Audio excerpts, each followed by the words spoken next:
రాష్ట్ర హైకోర్టు తీర్పు ఎమ్మెల్యేల అనర్హత పైన ఈ నేడిచ్చినటువంటి తీర్పు బీఆర్ఎస్ పార్టీకి చెంప చెల్లుమణేలా వచ్చిన తీర్పుగా మేము భావిస్తున్నాం.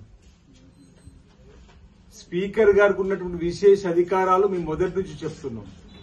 అసలు అనర్హత పిటిషన్లు ఇంకా స్పీకర్ దగ్గరికి చేరుకోలేవు.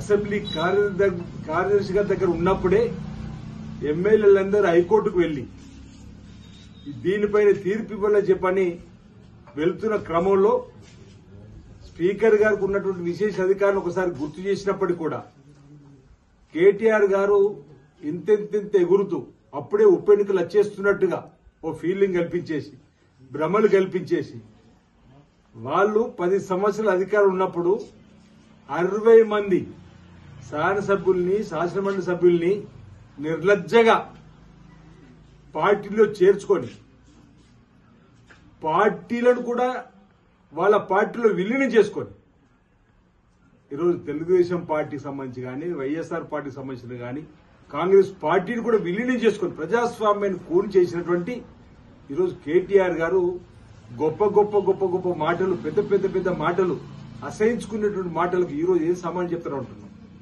ఈరోజు స్పీకర్ గారికి కాల పరిమితి కూడా విధించలేదు హైకోర్టు. తగిన సమయంలో ఎమ్మెల్యేల అనర్హత పైన నిర్ణయం తీసుకోమనే మాట. అంటే స్పీకర్ గారికి ఉన్న విశేష అధికారులు అసలు వారికి చూడలేదు. అంతా అప్పుడే మీరు వెళ్లి ఈరోజు కాంగ్రెస్ పార్టీ పైన దుమ్మెత్తి పోసేటువంటి కార్యక్రమం చేసినటువంటి సందర్భం. ఈరోజు మీ పార్టీలో మీ 4-5 తప్ప ఎవరు మిగిలిన చెప్పి మీ మొదటి నుంచి చెప్తున్నారు. భవిష్యత్తులో కూడా కేసీఆర్ గారు ఫామ్ హౌస్ కు, కేటీఆర్ గారు గెస్ట్ హౌస్ కు, హరీష్ రావు గారు నార్సింగ్ గెస్ట్ హౌస్ కే పరిమితం అయ్యే రోజులు రాబోతున్నాయి. ఆనాడు మీరే 4, అసెంబ్లీలో మీరే 4, ఇప్పుడు మీరే 4 తప్ప ఎవరు కనిపిస్తున్నారో చెప్పంటున్నాం.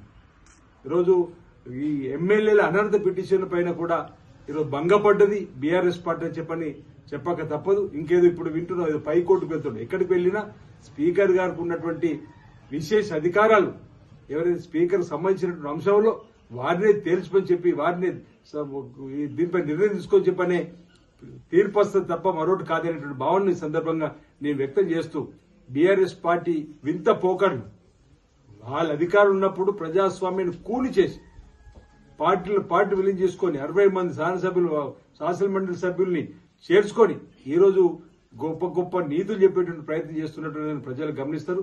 ప్రజాస్వామ్యం అపస్యం పాలు చేసినటువంటి మిమ్మల్ని ఆల్రెడీ ప్రజలు పక్కన పెట్టారు. ఈరోజు మీరు నైతిక విలువలను ఏనాడైతే 60 మంది ఎమ్మెల్సీని తీసుకున్న రోజే కాళేశ్వరంలో కలిపారు. ఈరోజు మీరు గొప్పగా మాటలు చెప్పడం అనేది సరికాదు. ప్రజలందరూ కూడా గమనిస్తారు. ఈ రోజు వచ్చిన తీర్పు బారాసాకు చెంప పెట్టని మరో మాట ఈ సందర్భంగా తెలియజేస్తాం. హిట్ టీవీ యాప్ ని డౌన్లోడ్ చేసుకోండి. ఇందులో short news, live news, entertainment movies అన్ని అవైలబుల్ గా ఉన్నాయి. Please download hit TV app. Hit TV app ని ఫ్రీగా డౌన్లోడ్ చేసుకోండి.